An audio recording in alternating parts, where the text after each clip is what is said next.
the true reality. And that's the true reality. Hello, I'm Buddy Smiles.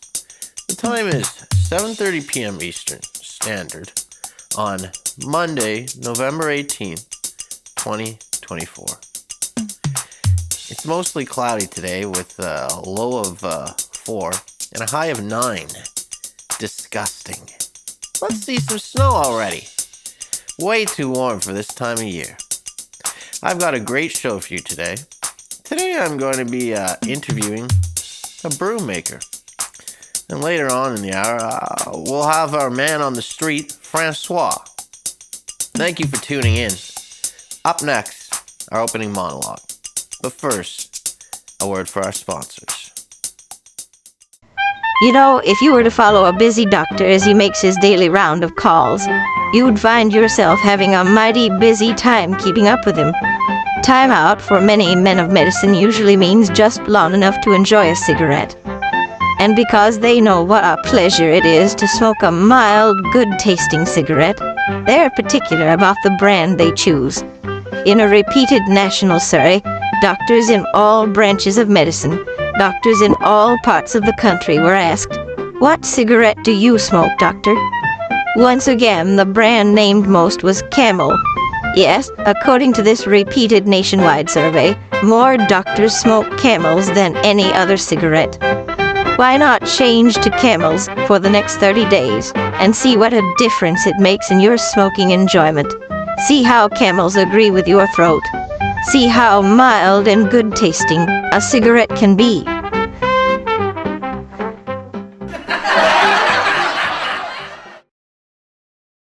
When I open my eyes, that gentle hum of the fluorescent lights above greets me, just like it always does.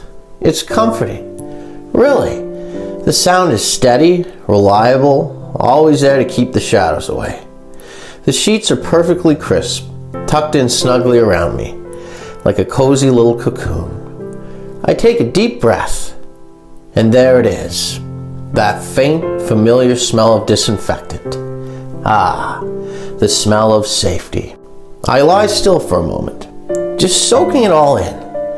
There's a soft shuffle of footsteps outside my door, the gentle rattling of the medicine cart making its rounds. And if I listen closely, I can hear the muffled voice of another patient down the hall. It's kind of like waking up to the sound of birds chirping outside your window. Familiar, almost comforting.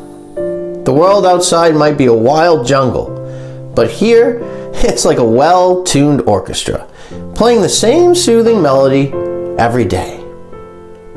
I sit up slowly, letting my eyes adjust to the soft, filtered light streaming in through the little window. Sure, it's just a sliver of sky through the reinforced glass, but you know what? It's my sliver of sky. I get to see it every morning, and it's never let me down. Today, it's a soft pastel blue. Perfect. Breakfast time. I can already picture the oatmeal waiting for me. It's always oatmeal, but I don't mind one bit.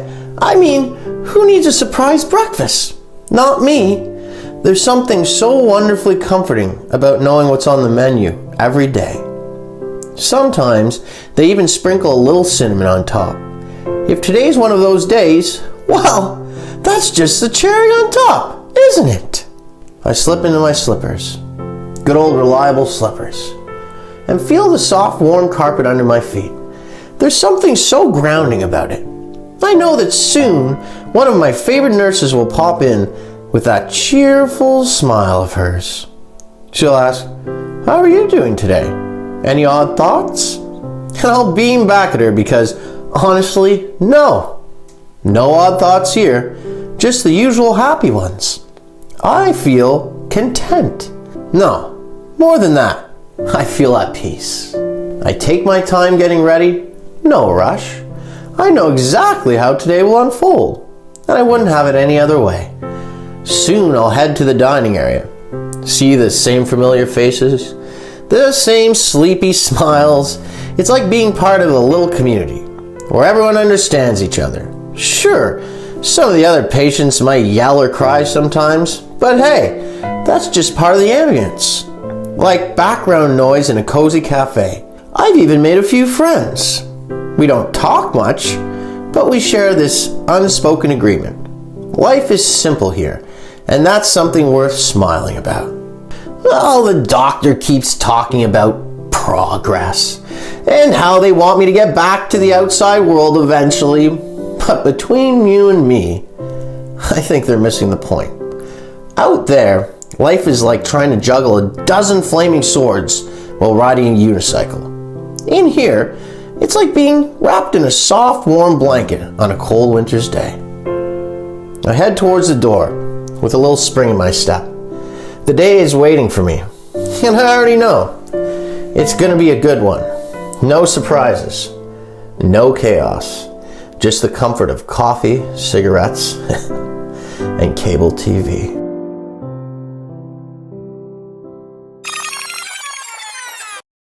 And up next, we've got a lady who makes broom from Saskatoon. Susan, you there? Hi, I'm Susan. Hi, Susan. Hi. I said that, didn't I? Yeah, I've got a few questions for you here about brooms. We're going to be quick with this because we got a lot of show to get to. But let's start off with, what inspired you to become a broom maker? Paris. Paris, you say. All right, interesting. But how long have you been making brooms? I've been making brooms for a long time. Did you know, though? I recently went to the Eiffel Tower and I learned so many cool facts. And I gotta say, they told me every 7 years it's repainted. And you know what? I think every 7 years you should reconsider your life, reconsider your career. So every 7 years I think, do I want to make brooms? And I keep making brooms. And yeah. All right. We're going to try and stay on topic here. Can you tell us, well, you know what? I guess a paintbrush is kind of like a little broom. I wonder if they're connected. But anyways, can you tell us about the history of broom making? I could tell you the history of the Eiffel Tower. You know, I don't know much about brooms. My daddy basically gave me a broom and he was like, sweep this, honey. And then I was like, I can make one of these and I can just not have this kind of design. So then I started making brooms. Let me just interrupt you there because you're getting a little off topic. Okay, see the color also of the Eiffel Tower changes color. Susan. What distinguishes a handmade broom from a mass-produced one? See, that's an excellent question. You know, during the World War, so before the Germans occupied Paris, the French actually cut the cables of the Eiffel Tower elevator. Okay, Susan. Riveting, and I've never known so many facts in my life about anything. Okay. Are there any specific regions or cultures known for their unique broom-making tradition? You know, the French really like their brooms. I've noticed. I don't think they're known to be very clean people, to be honest. They're not. Their city smells like piss. But listen, every bistro owner has a broom man outside. He might be the doorman. He has a broom as well, but there's brooms everywhere. In the alleys. You know, I've seen homeless people with brooms, but it does have a stench to this city. You cannot broom away a stench. You just can't. But the Eiffel Tower had a great breeze up there. You know, it's real tall. I think there's 1,665 steps up there. But could you walk us through the process of making a broom from start to finish? I can tell you that the tower was struck by lightning every 20 years. That's the last random Susan, fact I please, really wanted to put out there. Susan. If you do not stop talking about the Eiffel Tower... I'm sorry, honey. If you do not stop talking about the Eiffel Tower, this interview is going to be canceled, and you're not going to get your $20. Right. Do you want your $20, Susan? $20, my God. How long does it typically take to make a single broom? Couple days. All right. But Go ahead. Go ahead.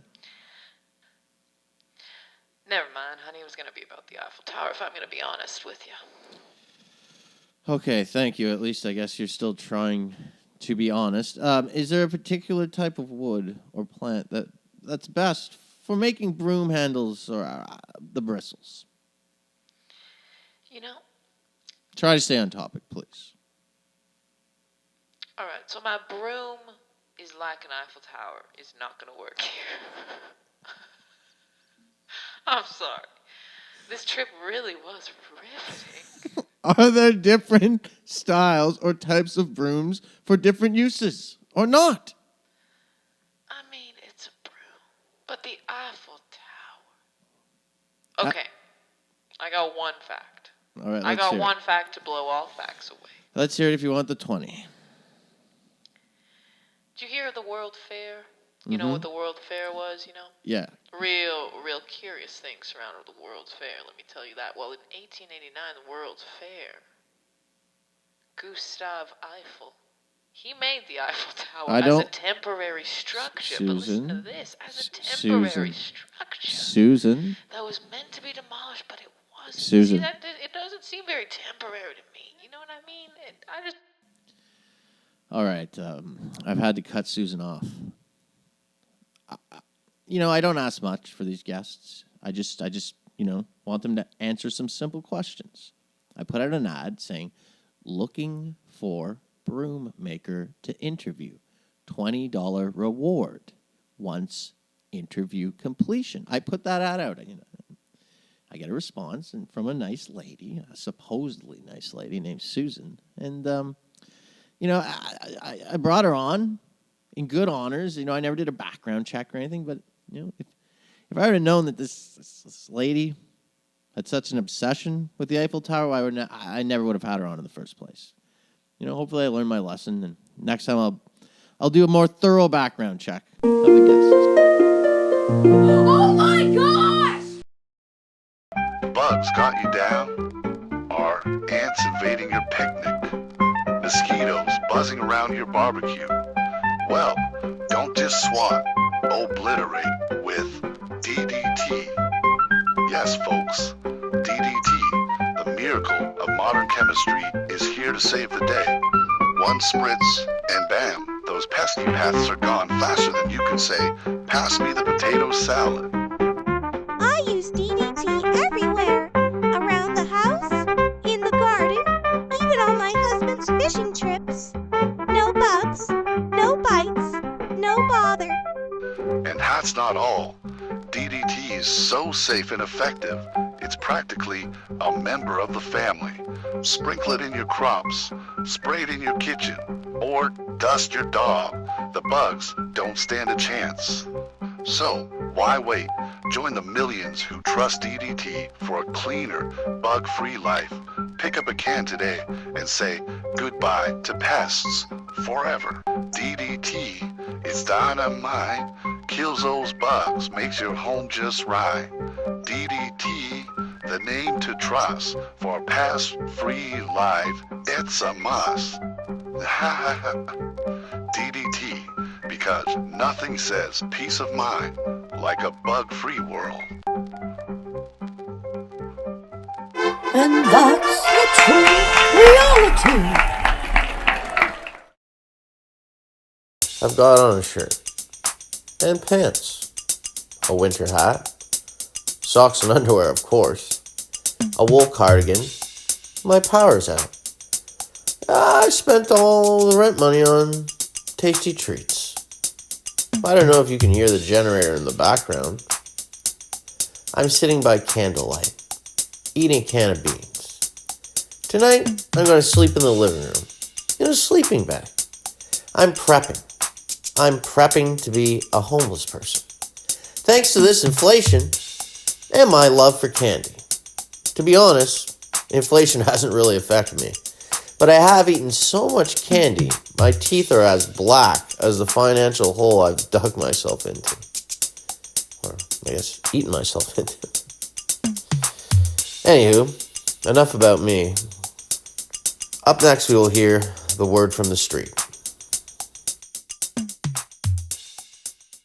From the street, the Fuck you, bitch. You fucking cunt. Sorry. This fucking bitch was walking by. She thought she was something. Sorry, I'm very drunk. This is Francois. I'm calling from a payphone to Buddy Show. I want to tell you something from the. You said the show's called The Word from the Street. Well, this is my word. Fuck your mother. Your mother is a fucking bitch. And my sister, she's a fucking too. And my dad, I never met him.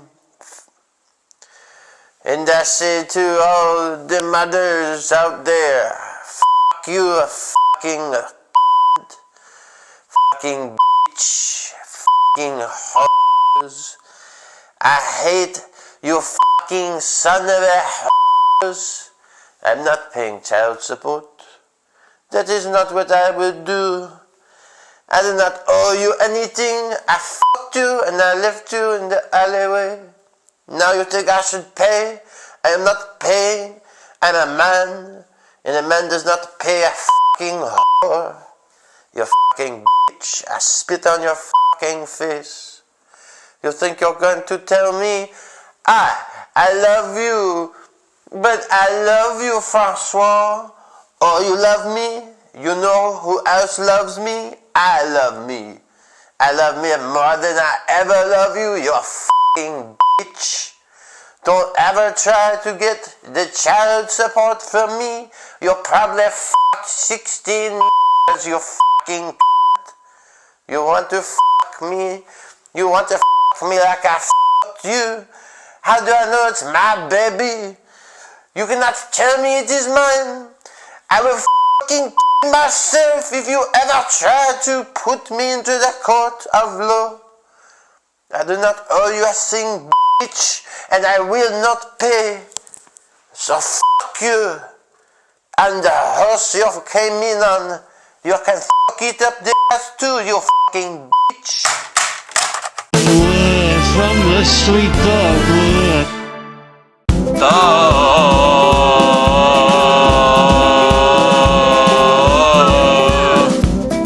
Crazy Kevin's carpets. Oh, it's me, Kevin.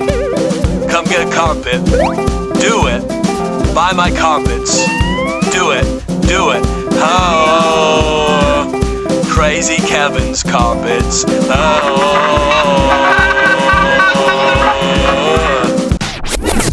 And that's the true reality. I guess I'm blind now. Wait a tick. Ah, there we go. Still had my sleep mask on. Do you have a sleep mask on? You bump into things? Everybody treat you like some kind of sleepwalker? Well, what do you expect with that old thing on? How do you expect people are going to be able to tell if you're asleep or awake? Take off the sleep mask now and gaze upon God's creation. Look at me. Look at me. I'm the winner now. That's what you say to yourself in the mirror after tuning into The True Reality, the greatest show on earth. It leaves you with a nice springy sense of freshness and awakeness. After tuning into The True Reality, you feel invigorated, inspired. If this fucking retard can do it, I can do anything. You say to yourself, in 5, 4, 3, 2. Thanks for tuning in.